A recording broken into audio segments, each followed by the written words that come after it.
தமிழுக்கு நிகர் தமிழே, தமிழனுக்கு நிகர் எவரே. 2 அடியில் நம்மால் எதுவும் செய்ய இயலாது என்று எண்ணும் மனிதனிடத்தில் 2 அடி குரலில் எதையும் நம்மால் செய்ய முடியும் என நம்பிக்கையை ஊக்குவித்தது திருக்குறள். வணக்கம் குழந்தைகளே.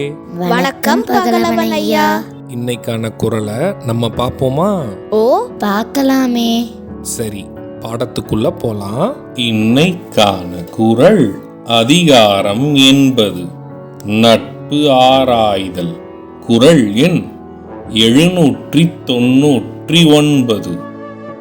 கெடுங்காலை கைவிடுவார் கேண்மை அடுங்காலை உள்ளினும் உள்ளம் சுடும். ஐயா, நீங்க சொன்ன இந்த குறளோட பொருள் என்ன?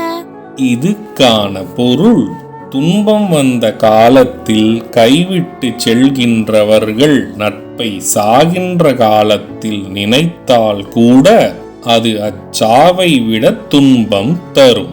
இதுக்கு ஒரு உதாரணம் சொல்லுங்களேன்.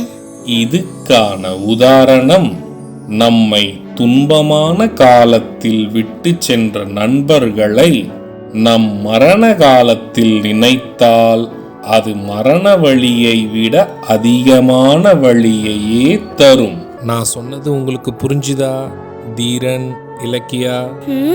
நல்லா புரிஞ்சுது ஐயா. இனி இந்த குறள் எங்களுக்கு மறக்கவே மறக்காது. சரி பசங்களா, நாளைக்கும் இதே மாதிரி சுவாரஸ்யமான குறளை பார்ப்போம். நீங்க வீட்டுக்கு போன உடனே என்ன பண்ணணும்? இன்னைக்கு நாங்க படிச்ச குறளை அப்பா அம்மா கிட்ட சொல்லி காட்டுவோம்.